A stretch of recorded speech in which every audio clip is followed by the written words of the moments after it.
in the previous class, we were discussing about the design of the shaft.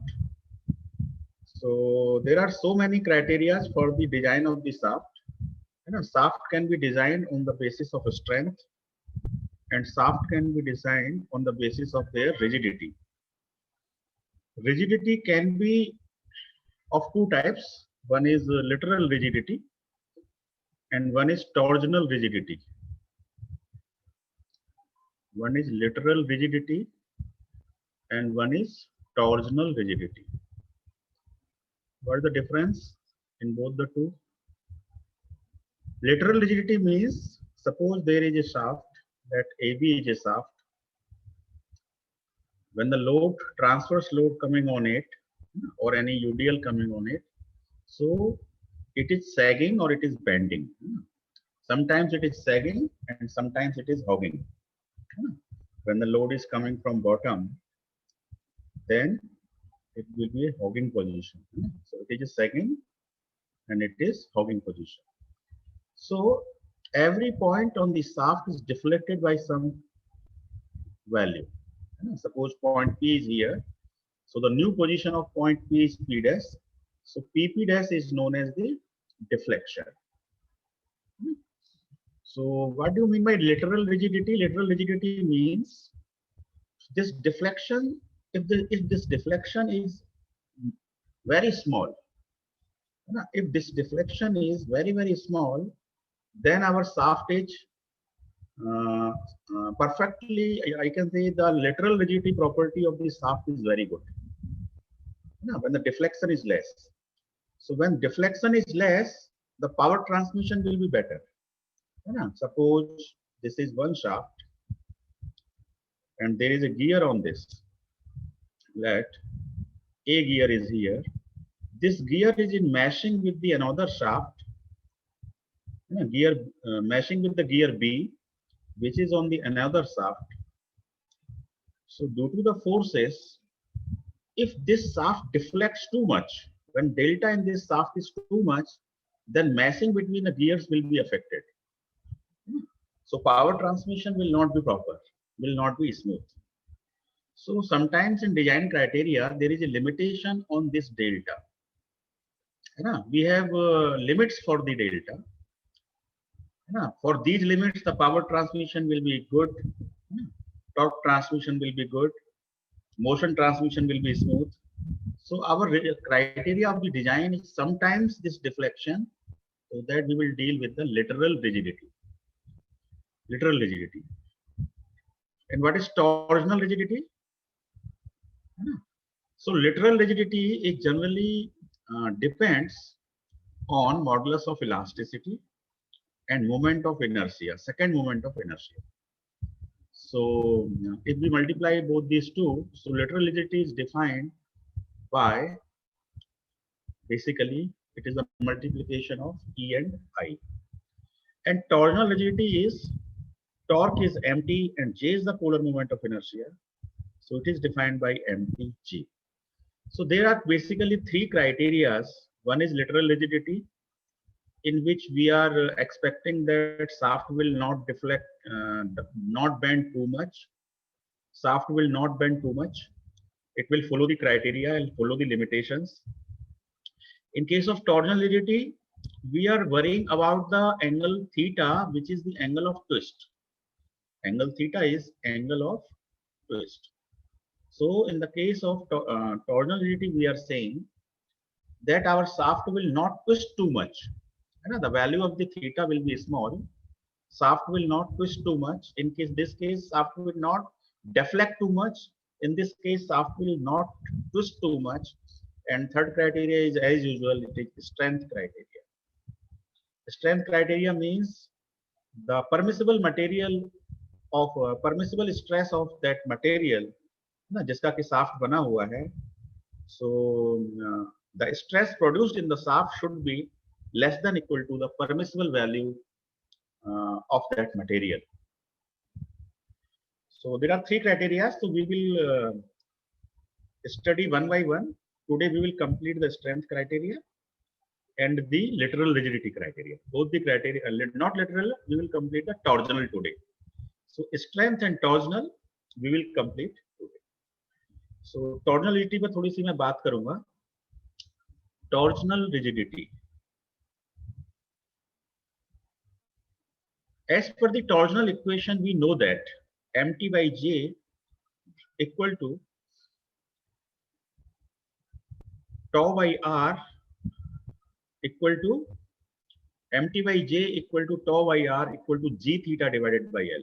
This is the torsional equation. Mt is the torque, j is the polar moment of inertia, tau is the shear stress produced, r is the radius of the shaft, theta is the angle of twist, g is the modulus of rigidity, and L is the length of the shaft. Yeah, so this is a basic torsional equation. So here theta is the angle of twist. This theta is given by MTL divided by GJ. MT into L divided by GJ. So the unit of this theta is this radians.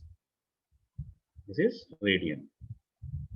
So when I will convert this radian into degrees,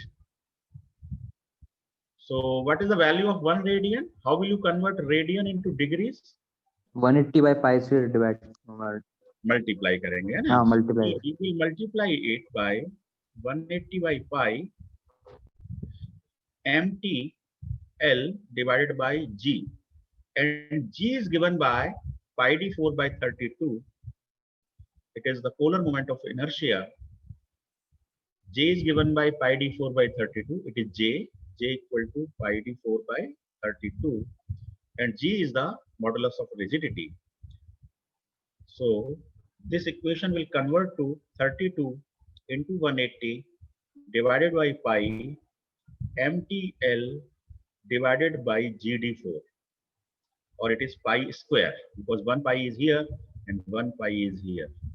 So 32 into 180 divided by pi square MTL by GD4. If you solve this 32 into 180 by pi square, how much it is coming? It will come around 584. Now, this value is 584 MTL divided by GD4. Okay, so the formula for theta in degrees, you know, now it is degrees, it is not radian. So during the design problems, the value of the theta is generally given in the form of degrees. You know? So it is generally given that the theta should not be greater than 0.4 degree per meter length of the shaft. है ना? इस तरह से language होगी questions में. Theta should be limited to 0.4 degree per meter of the shaft. So in this case, theta is given 0.4 meter, and per meter means this is the length of the shaft, or this is the L equal to 1 meter. When converted to millimeter, it will be 1000 millimeter. So this, in this formula, you will put theta equal to 0.4, 584 torque that you will calculate from the conditions of the question. L is given by 1000, MT is given by question, what are the conditions given. G again is the material property, modulus of rigidity. D to the power 4, D is basically the unknown in the design problems. So during shaft design, you have to calculate D. So during torsional rigidity criteria, the angle theta is given for the particular length of the shaft. So we can use this formula and get the answer for the diameter of the shaft. This is something about the rigidity, how we design the shaft under the torsional rigidity. Okay. Now I am coming to the strength criteria. I will discuss about the strength criteria. So I am dividing the problem. Let sometimes only the bending moment is given. Suppose MB is given. Sometimes in the question only torque is given. Sometimes in question MB and MT both are acting on the shaft. Means it is a combined problem. So when only MB is acting on the shaft, we can use the bending equation. So bending equation is given by moment divided by I equal to sigma upon y. So here you can find sigma equal to my divided by I. M is nothing, it is bending moment. So you can write MB here. So it is mb into y for the shaft of diameter d. So the y distance is given by d by 2. So it is d by 2 divided by moment of inertia is given by pi by 64 d4. So this will be 2 cancels 64 by 32. So it is 32 mb divided by pi d cube. So we are having the formula 32 mb divided by pi d cube. This is the stress produced in the shaft. This is the stress produced in the shaft. And this stress should not be greater than the permissible stress. So permissible stress is given by S by T divided by factor of safety. Because nature of the bending stress is tensile in nature. So that's why it is S by T yield stress divided by factor of safety. Or it is SUT divided by factor of safety. Generally the shaft are made of ductile materials. So it will be in general SYT divided by factor of safety. So this stress is the permissible stress. Left hand side is the permissible stress for the material of the shaft, and right hand side is the stress produced in the shaft. So for the safe design, we are equating both the stresses, and then finding the D. So this first part is over when only bending moment is given in the question. When only torque is given, so this can be solved with the help of torsional equation. Just we have used the torsional equation. So as per the torsional equation, mt divided by J equal to tau divided by R. So here the stress produced is given by mtr over J. So it is mt, the radius can be written as d by 2, half of the diameter, and J can be written as pi d4 by 32. After solving, I will get 16 mt divided by pi d2. So this is the stress produced. And what is the permissible stress? Permissible stress is given by SYT divided by factor of safety and multiplied by 2. Okay, permissible shear stress is given by SYT divided by factor of safety. So when we equate both these two, we can find the diameter. So second part is over. So I again write the summary. So let me clear this. So when only bending moment is given, we have sigma equal to 32 mb divided by pi d cube. It is the sigma permissible.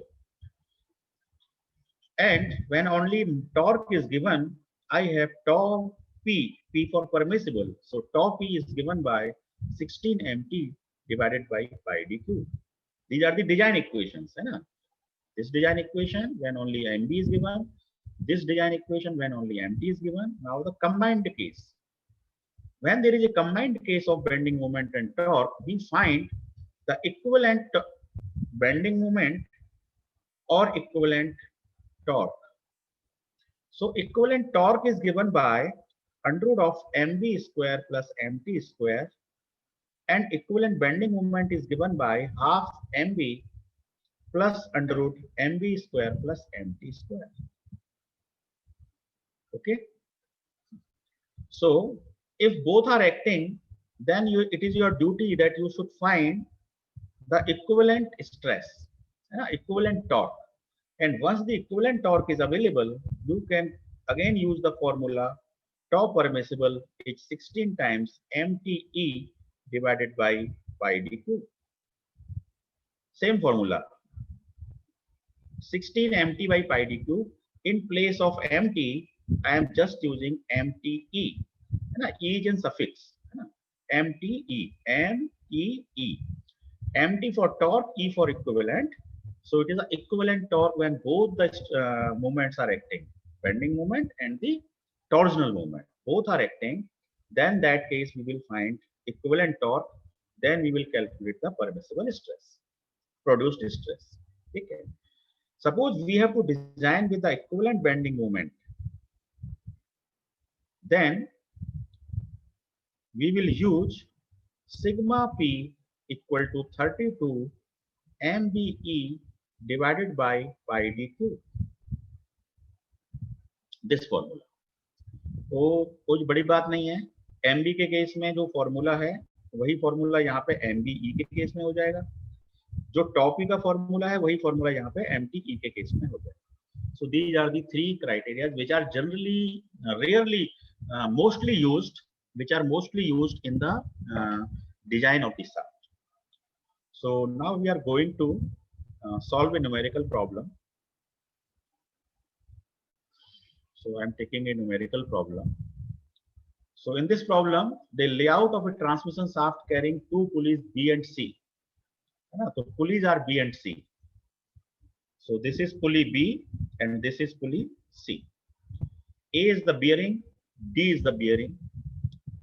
So I can draw the diagram of this shaft in this way.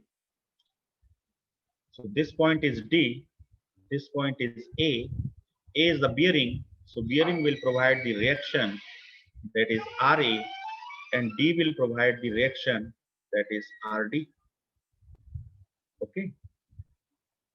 So in this question, there are two pulleys, pulley B, pulley C. There are two bearings, bearing A and bearing D. These are the distances given, 200 millimeter between bearing A and first pulley or pulley B. The distance between the pulley are 600, and right side bearing is at a distance of 200 millimeter from the pulley.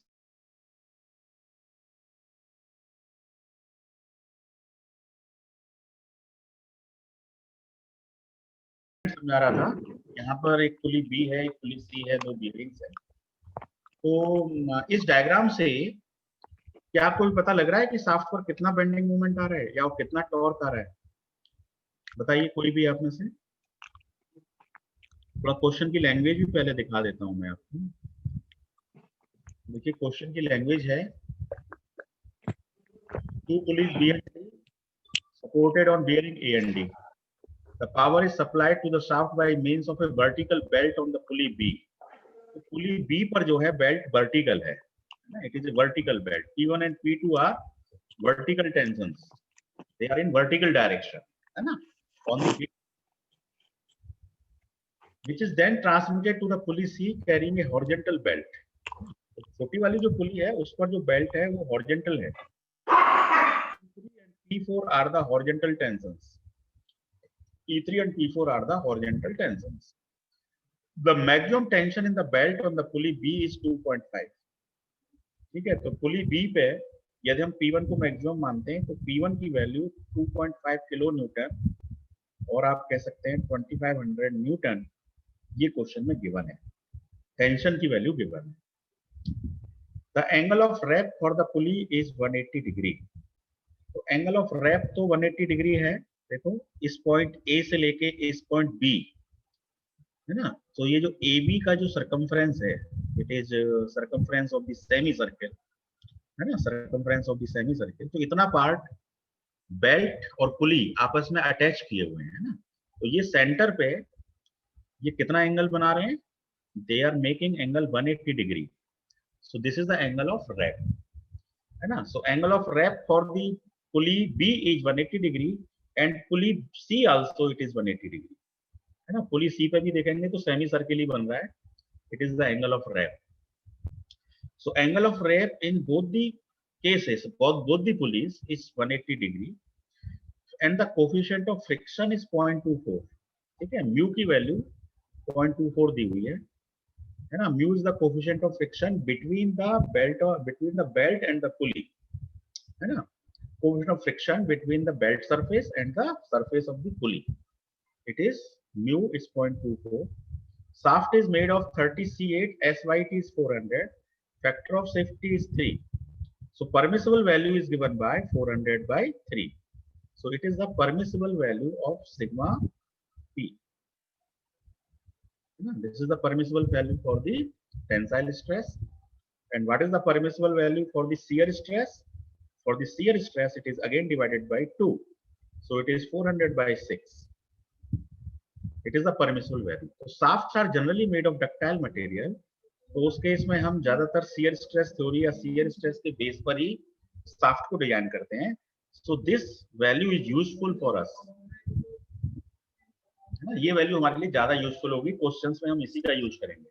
400 shear stress per determine the shaft diameter on the strength basis। तो question है कि strength basis पर आपको shaft का diameter D calculate करना है, ठीक है। तो अभी जैसा कि मैं डिस्कस कर रहा था कि शाफ्ट पे बेंडिंग मोमेंट पता हो एक केस होता है, एमटी पता हो एक केस होता है, एमबी और एमटी दोनों एक्ट कर रहे हो थर्ड केस होता है। तो आपको अब ये बताना है कि ये कौन सा केस इस पे लागू होगा, इस क्वेश्चन पर ये कौन सा केस है, first case, second case, third case, कौन सा है? एनीवन? विथ दिस सिचुएशन देखो, यदि क्वेश्चन में एमबी डायरेक्ट दिया हुआ है, मान लीजिए कि एमबी की वैल्यू आपको दे रखी है 2000 न्यूटन मीटर, फिर तो ये बच्चों की क्वेश्चन हो गई, बच्चों की प्रॉब्लम हो गई है ना। क्या थर्ड केस होगा ना, 32 MB by pi D cube कर दोगे, कोई इशू नहीं है। यदि टॉर्क डायरेक्टली गिवन है 16 mt by pi D cube कर दोगे, एक लाइन का क्वेश्चन होगा। If MB MT are directly given in question then there is 1 minute question, है ना, उसमें कोई बड़ी बात नहीं है। अब इस क्वेश्चन में ना तो आपको MB दिया हुआ है ना MT दिया हुआ है, आपको सब कुछ कैलकुलेट करना होगा। तो अब देखिए, जब शाफ्ट के ऊपर ट्रांसवर्स फोर्स आते हैं, है ना, कोई ट्रांसवर्स फोर्स आ रहा है, तब उस केस में शाफ्ट पे बेंडिंग मोमेंट एक्ट करता है, जरूर होगा बेंडिंग मोमेंट, है ना। किसी भी शाफ्ट पे यदि ट्रांसवर्स फोर्स आएंगे, किसी भी बीम पर शाफ्ट पर ट्रांसवर्स फोर्स आएगा, तो जैसे यहाँ पर ट्रांसवर्स फोर्स आ रहे हैं कि नहीं आ रहे हैं, ये कैसे चेक करोगे? यदि हम पॉइंट बी की बात करें, तो इस पॉइंट बी पर आप देखें इस पुली का कुछ वेट हो सकता है। तो क्या क्वेश्चन में पुली का वेट दिया हुआ है ना? Weight is not given, weight की कहीं भी कोई बात नहीं है, तो हम ये मान के चलेंगे कि पुली का वेट 0 है। If it is not mentioned in question, we will consider that pulley is weightless, ना, उसका कोई भी वजन नहीं है। तो यदि वेट होता तो वो वर्टिकल फोर्स एक होता, लेकिन ये वेट यहाँ पे एक्ट ही नहीं कर रहा है, इसलिए we will consider that the weight is 0, ठीक है। अब हम देखें इस पुली बी पर एक टेंशन तो P1 है, एक टेंशन P2 है, तो टोटल टेंशन कितनी हो गई? P1 plus P2। ये टेंशन कौन सी डायरेक्शन में हुई? वर्टिकल डायरेक्शन में हुई, है ना। तो यदि हम वर्टिकल प्लेन की बात करें, वर्टिकल प्लेन, तो शाफ्ट पे क्या क्या फोर्सेस आ रहे हैं? पॉइंट ए पे तो रिएक्शन आ रही है, रिएक्शन भी एक फोर्स होता है। पॉइंट डी पे भी एक रिएक्शन आ रही है, आरडी भी एक फोर्स होता है। पॉइंट बी पर आप देखें तो एक टेंशन P1 आ रहा है, एक टेंशन P2 आ रहा है, कुल मिला के P1 प्लस P2 एक्ट कर रहा है। क्या एक्ट कर रहा है? P1 plus P2। अब बताओ शाफ्ट पॉइंट सी पे, पॉइंट सी पर, है ना, पॉइंट सी मैं यहाँ ले लेता हूँ, थोड़ा इसको आगे बढ़ा देते हैं। पॉइंट डी इसकी सीध में आ जाएगा यहाँ पर, this is point D, so this is R D and this is point C. तो अब इस पॉइंट सी पे कितना फोर्स है? देखो, हम डायग्राम बना रहे हैं वर्टिकल प्लेन का, और पॉइंट सी पर जो बेल्ट है वो तो हॉरिजॉन्टल है। कैसी बेल्ट है? हॉरिजॉन्टल है। तो हॉरिजॉन्टल फोर्सेस को हम हॉरिजॉन्टल प्लेन के डायग्राम में शो करेंगे। हम दो डायग्राम बनाएंगे, एक वर्टिकल प्लेन का डायग्राम और एक हॉरिजॉन्टल प्लेन का डायग्राम, अलग अलग, है ना। वर्टिकल प्लेन में वर्टिकल फोर्सेस को शो करेंगे, हॉरिजॉन्टल प्लेन डायग्राम में हॉरिजॉन्टल फोर्सेस को शो करेंगे। तो फिर आर ए और आर डी कैसे डिसाइड कर लिए ये वर्टिकल नहीं है? R A, because vertical plane का डायग्राम है, तो ये आर ए जो है वो वर्टिकल रिएक्शन है। I can say it is R A हाँ, बी। वो कंपोनेंट होगा ना आर ए का। हाँ, कंपोनेंट होगा। मैं सिंपली आर ए भी लिख सकता हूँ, कोई इसमें इश्यू नहीं है ना, बिकॉज मैंने एक हेडिंग दे दी है vertical plane. Sir point B पे P1 और P2 ही एक्ट कर रहे हैं कैसे? Vertical plane, okay, R A is the reaction in the vertical plane. Simplicity के लिए मैं सफिक्स ना भी लगाऊं तो कोई, सर तो बी पॉइंट पे फोर्स है सर, P2 और सी पॉइंट पर कोई भी सर, फोर्स। हाँ, पॉइंट बी पे कैसे पता चला P1 और P2 मतलब एक्ट कर रहे हैं, और डी सी पे क्या पता सर सी पे एक्ट कर रहे हो ये? सी पर कोई भी फोर्स नहीं है वर्टिकल डायरेक्शन में। सी पर जो फोर्स है, देखो पुली सी जो है, इस पुली को डायग्राम कैसा है, ये छोटा वाला सर्किल जो है ये पुली सी को रिप्रेजेंट कर रहा है, ठीक है। अच्छा, अब इस पुली सी पर जो फोर्स है उसकी डायरेक्शन हॉरिजॉन्टल है, यस सर, ठीक है सर, आगे समझ। हॉरिजॉन्टल डायरेक्शन, और हम डायग्राम बना रहे हैं वर्टिकल प्लेन का, तो यहाँ पर कोई भी फोर्स नहीं है। यदि आप फोर्स तो शो भी करेंगे तो जीरो वैल्यू है उसकी, है ना, तो जीरो फोर्स को दिखाने की जरूरत नहीं है। तो सी पॉइंट पे कोई भी फोर्स नहीं है, बी पॉइंट पे फोर्स है सर। तो अब देखो ट्रांसवर्स फोर्स आ रहे हैं, तो इस पर बेंडिंग मोमेंट एक्ट करेगा कि नहीं करेगा बताओ? पक्का करेगा। तो बेंडिंग Yes. मोमेंट को निकालने के लिए क्या प्रोसीजर होती है? सबसे पहले आपको निकालनी होंगी रिएक्शन, ठीक है, आर ए निकालना पड़ेगा और आर डी निकालना पड़ेगा। आर ए आर डी निकालना बड़ा आसान होता है। इक्विलिब्रियम इक्वेशंस का यूज करिए, है ना। Equilibrium under these forces this shaft is in equilibrium. तो आप वो sigma F x equal to 0 और एक sigma M equal to 0 use करके you can find R A and R D, ये निकाल सकते हैं, ठीक है। तो सबसे पहले क्या निकालना होगा? रिएक्शन, उसके बाद बेंडिंग मोमेंट निकालने होंगे। अब बेंडिंग मोमेंट भी कौन कौन से पॉइंट पर निकालोगे? 4 पॉइंट हैं आपके पास, ए बी सी डी। जो कॉर्नर पॉइंट्स होते हैं वहां तो बेंडिंग मोमेंट 0 होता है, ये तो कंसेप्ट है। तो एम ए की वैल्यू क्या आएगी? 0। Bending moment at point A, और bending moment at point D कितना आएगा? वो भी 0 आएगा। अब 2 पॉइंट बचे, बी और सी, है ना। सी पॉइंट पर भी कुछ बेंडिंग मोमेंट आएगा, भले ही यहाँ पे फोर्स नहीं है लेकिन बेंडिंग मोमेंट फिर भी आएगा। और पॉइंट बी पर बेंडिंग मोमेंट आएगा, तो आपको पॉइंट बी का भी बेंडिंग मोमेंट निकालना पड़ेगा और पॉइंट सी का भी बेंडिंग मोमेंट निकालना पड़ेगा, है ना। A D B C 4 point की स्टडी है, तो चारों पॉइंट का आपको बेंडिंग मोमेंट कैलकुलेट करना चाहिए। ये कौन से प्लेन में काम हो रहा है? वर्टिकल प्लेन में काम हो रहा है। तो ये सारे के सारे बेंडिंग मोमेंट जो है वो वर्टिकल प्लेन में, करेक्ट। सिमिलरली जब आप हॉरिजॉन्टल प्लेन का डायग्राम बनाएंगे तो फिर से आपका जो डायग्राम बनेगा वो इस ऐसे बनेगा। Point D, point A, point A पर रिएक्शन आएगी आर ए, और यहां पर भी रिएक्शन आएगी आर डी। अब इस आर ए और इस आर ए को डिफरेंशिएट करने के लिए, है ना, मैं एक सफिक्स यहां लगा सकता हूं। ये वर्टिकल प्लेन में है तो मैंने लगा दिया आर ए बी, और ये हॉरिजॉन्टल प्लेन में है तो मैंने लगा दिया आर ए एच। सिमिलरली यहां लगा दिया आर डी बी और यहां लगा दिया R D H. These are my reactions, ठीक है। अब देखें पुली बी पे कितना फोर्स काम कर रहा है? 0। पुली बी पे कोई फोर्स काम नहीं कर रहा है, क्योंकि पुली बी पे तो वर्टिकल टेंशन है, हॉरिजॉन्टल टेंशन है ही नहीं। अब पुली सी पर जो हॉरिजॉन्टल टेंशन है वो क्या हो गए? P3 plus P4। तो सी पॉइंट पे हम शो कर देंगे P3 प्लस P4। इसकी हेल्प से हम क्या निकाल लेंगे? सबसे पहले रिएक्शन, रिएक्शन के बाद हम क्या निकाल लेंगे? बेंडिंग मोमेंट पॉइंट ए पर, बेंडिंग मोमेंट पॉइंट डी पर, बेंडिंग मोमेंट पॉइंट बी पर, बेंडिंग मोमेंट पॉइंट सी पर, ठीक है। हॉरिजॉन्टल प्लेन के हैं इसलिए इन सब में हम सफिक्स लगा सकते हैं, M A H, M D H, M B H, M C H. और ये वर्टिकल प्लेन के हैं तो हम इन पे लगा सकते हैं M A B, M D B, M B B, M C B. देखो प्रोसेस समझो, क्वेश्चन तो हो ही जाएगा। 2 पुली हैं, एक पुली पे वर्टिकल टेंशंस आ रहे हैं, एक पुली पे हॉरिजॉन्टल टेंशंस आ रहे हैं, तो अलग अलग प्लेन में फोर्स है। जब भी अलग अलग प्लेन में फोर्स होंगे तो आप एक ही प्लेन में पूरा डायग्राम नहीं बना सकते, है ना। तो for the simplicity we made 2 diagrams, one is vertical plane diagram, one is horizontal plane diagram. In the vertical plane diagram we show the vertical forces and find the reactions. After finding the reaction we found the moments, bending moments. Similarly in the horizontal plane diagram we first found the horizontal reactions, then we found the horizontal moments, correct. Now अब देखिए point A पे बात करें। Point A पे कितना movement है vertical plane में? 0, है ना। थोड़ा कलर चेंज कर लेता हूं। वर्टिकल प्लेन में पॉइंट ए पर कितना मूवमेंट है? 0, ठीक है। So this part is 0। और हॉरिजॉन्टल प्लेन में एम ए एच ये कितना है? ये भी 0। कॉर्नर के पॉइंट्स पे हमेशा मूवमेंट क्या रहता है?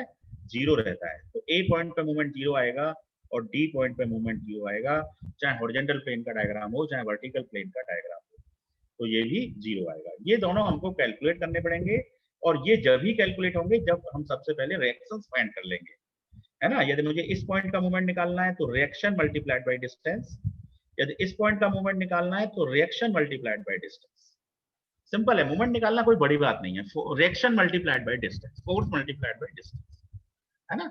तो फोर्स मतलब रिएक्शन, रिएक्शन को पहले फाइंड करना पड़ेगा with the help of equilibrium equation, that is the procedure. तो अब क्या करना है कि ए पॉइंट पे 0 0, तो ए पॉइंट पे नेट मूवमेंट क्या हुआ, under root 0 square plus 0 square यानी कि 0 ही हो गया, है ना। तो जब किसी पॉइंट पर एक हॉरिजॉन्टल फोर्स P हो, वर्टिकल फोर्स Q हो, तो उसका रिजल्टेंट क्या होता है, under root P square plus Q square by the law of parallelogram. तो सिमिलरली नेट बेंडिंग मोमेंट आपका आ गया। इसी तरह से आप net bending moment point D का, net bending moment point B का, net bending moment point C का, इन चारों का बेंडिंग मोमेंट निकाल लेंगे नेट। फिर इन चारों में आप देखेंगे कि which ever is maximum, which ever is maximum, कौन से पॉइंट का मैक्सिमम बेंडिंग मोमेंट है, बी पॉइंट का मैक्सिमम बेंडिंग मोमेंट है या सी पॉइंट का मैक्सिमम बेंडिंग मोमेंट है, क्योंकि ए और डी के तो 0 ही होंगे। तो यदि बी पॉइंट का मैक्सिमम है then B point will be the criteria of design, if C point maximum है then C point will be the criteria of the design, then C point will be heavily loaded. ठीक है, तो कुल मिला के हमको वो पॉइंट पता करना है that point is heavily loaded. ठीक है, तो अभी सब कुछ अब पता नहीं है, कुछ भी अनसर्टेन है ना, डिटरमिनिस्टिक प्रॉब्लम है, we have to calculate and calculation के बाद जो वैल्यूज आएंगी उसके हिसाब से हमको मैक्सिमम डिसाइड करना है। This is the process. Sir इसमें सुपरपोजिशन नहीं लगेगा, सुपरपोजिशन रूल के कहीं बीच में भी तो आ सकता है, हमें ऐड करना चाहिए। बीच में कैसे आ सकता है, बीच में तो सारे फोर्स 0 हैं। देखो फोर्सेस जो एक्ट कर रहे हैं वो या तो हॉरिजॉन्टली एक्ट कर रहे हैं, वर्टिकली एक्ट कर रहे हैं। नहीं सर, हॉरिजॉन्टल और वर्टिकल को शायद हमें सम नहीं करना चाहिए अंडर रूट लेके, ताकि नहीं सम क्यों करेंगे। देखो मान लीजिए जो आपने लॉ ऑफ पैरेललोग्राम जो पढ़ा है, उस लॉ ऑफ पैरेललोग्राम के अकॉर्डिंग आप क्या करते हैं, सपोज एक फोर्स P एक्ट करता है वेक्टर, एक दूसरा फोर्स Q एक्ट करता है, दोनों के बीच 90 डिग्री एंगल है, तो इन दोनों के रिजल्टेंट में क्या आप P प्लस Q करते हैं? नहीं सर, मेरा रिजल्टेंट करने का मतलब सर, रिजल्टेंट आप रिजल्टेंट R निकालते हैं, कैसे निकालते हैं, P square plus Q square से निकालते हैं। हाँ सर। तो सिमिलरली यहाँ पे हॉरिजॉन्टल प्लेन में तो MB मूवमेंट एक्ट कर रहा है, वर्टिकल प्लेन में आपका MV मूवमेंट एक्ट कर रहा है ना। यदि A पॉइंट की बात करें तो MAH एक्ट कर रहा है और इधर MAV एक्ट कर रहा है, तो इन दोनों का रिजल्टेंट क्या होगा, under root MAH square plus MAV square. Superposition नहीं लगेगा, सुपरपोजिशन जब लगता है जब वो एक ही प्लेन में हो और एक ही कोलिनियर हो, जब वो कोलिनियर हो तब लगेगा। ओके, तो ये बात हुई, इसका मतलब ये तो पक्का तय हो गया कि बेंडिंग मोमेंट तो इसमें आ रहा है। अब बताओ क्या इस पर टॉर्क आ रहा है, यस और नो? बिल्कुल सर, आपके ऊपर टॉर्क आ रहा है कि नहीं?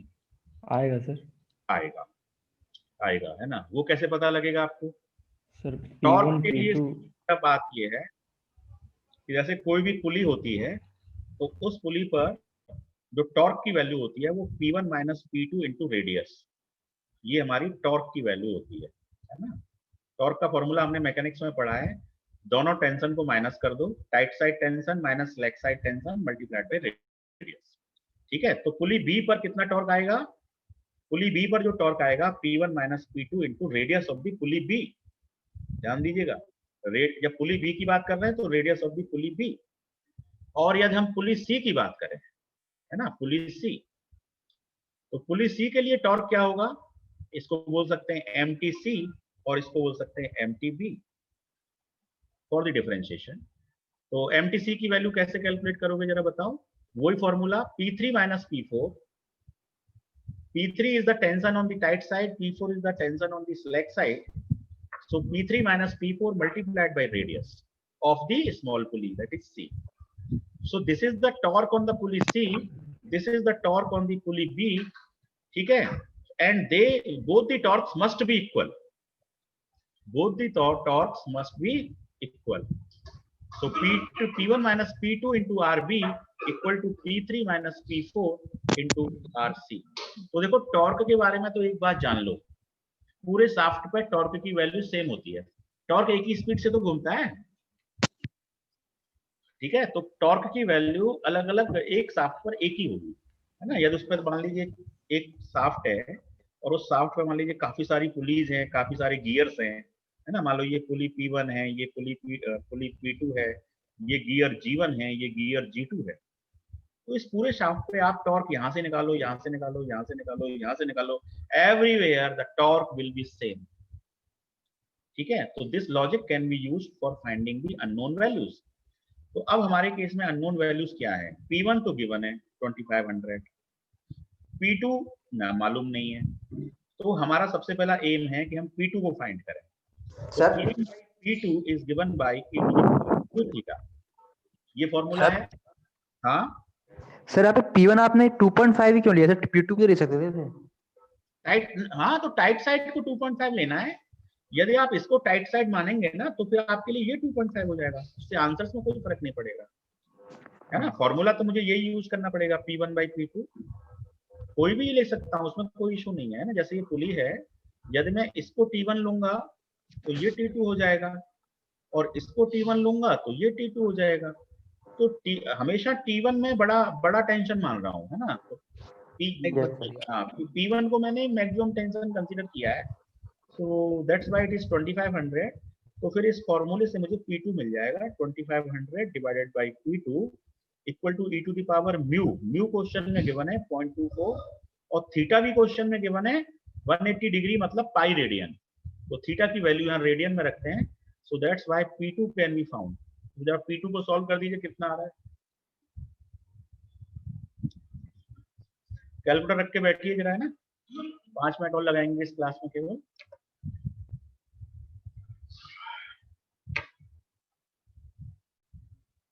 एक ही क्वेश्चन में सारे कंसेप्ट समझ में आ जाएंगे, तो इट इज बेटर। तो जरा सा सॉल्व कर दीजिए, कितना आ रहा है P2? सर लास्ट में टॉर्क कैसे इक्वल होते हैं सर हर जगह, वो वाला बता दीजिएगा थोड़ा। हाँ मैं बताता हूँ, लास्ट में बताता हूँ आपको। तो 1176.47। हाँ तो देखो P1 की वैल्यू कितनी है? 2500 न्यूटन। P2 की वैल्यू कितनी कैलकुलेट हुई? 1176.47। 76.47 न्यूटन। ठीक है, P1 और P2 आ गया। अब बताओ P3 P4 भी कैलकुलेट करो, वो कैसे निकालोगे? तो आपको अभी फॉर्मूला पता है, P1 minus P2 into radius of the small pulley, radius of the big pulley. तो बिग पुली का डायमीटर कितना है? 500, तो इसकी रेडियस कितनी हो गई? 250। तो P1 minus P2 into 250 equal to P3 minus P4 into radius of the small pulley. इसका डायमीटर कितना है? 250, तो इसकी रेडियस हो गई 125। ये फॉर्मूला मैंने कहां से लिया? टॉर्क ऑन बी, ध्यान से देखिएगा, torque on B pulley equal to torque on C pulley. ठीक है, अब टॉर्क का फॉर्मूला क्या है? P1 minus P2 into radius, और ये क्या है? P3 minus P4 into radius. अब देखो P1 कितना है? 2500, P2 कितना है? 1176.47 into 250 equal to P3 minus P4, P3 P4 एक भी पता नहीं है, इंटू 125। तो यहां से P3 माइनस P4 की वैल्यू बताइए कितनी आएगी?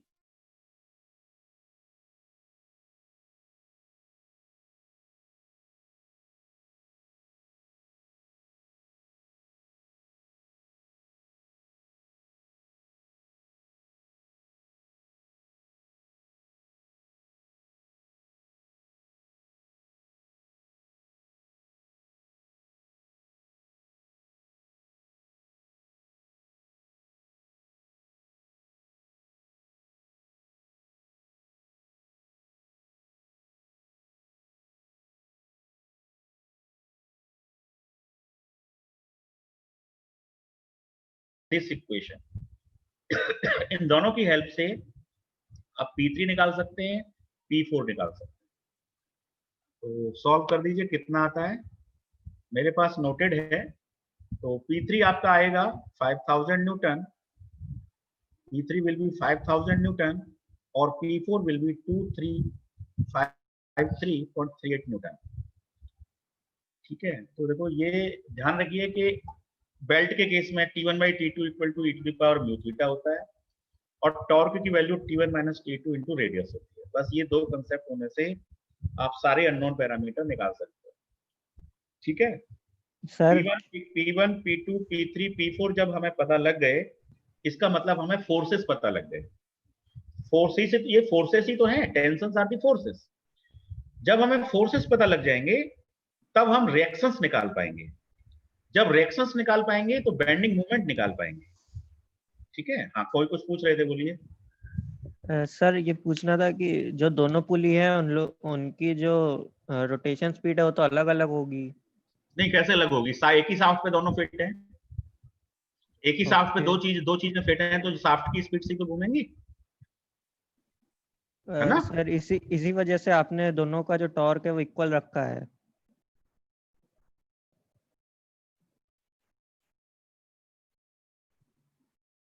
हेलो। हाँ बोलो। हेलो। चलिए कोई नहीं, अब हमारा टाइम। हाँ हाँ मैं सुन पा रहा हूँ, बोलिए। सर यही कह रहा था कि अगर ये सेम स्पीड, इसीलिए आपने दोनों टॉर्क इक्वल रखे हैं। देखो एक शाफ्ट पर मान लीजिए शाफ्ट टॉर्क ट्रांसमिट करता है ना, जी सर। तो एक ही शाफ्ट दो टॉर्क कैसे ट्रांसमिट कर सकता है? एक ही शाफ्ट पर दो पुली हैं, तीन पुली हैं, तीन गियर हैं, तो torque transmission will be the same for at each and every place. Yes sir, समझ रहा हूँ। हाँ, each and every place. So that's why torque at pulley B will be equal to torque at pulley C. ठीक है, तो torque को तो कहीं से भी निकाल दो, छोटी पुली से निकाल दो, बड़ी पुली से निकाल दो, इक्वली आएगा, सर, केवल उनके टेंशंस की वैल्यू बदल जाती है। सर अगर 3-4 पुली हो तो उस तब केस भी में इक्वल क्या होगा, तब भी इक्वल होगा, B C D E F और गियर हो 3-4 तब भी इक्वल होगा। ठीक है, ठीक गियर है के सर, केस में, समझ गियर के केस में हम टॉर्क कैसे निकालते हैं, देखो ये हमारे और टेंजेंशियल फोर्स की वजह से गियर में टॉर्क प्रोड्यूस होता है ना? तो उसका टॉर्क कैसे निकलता है गियर पे? Tangential force multiplied by radius.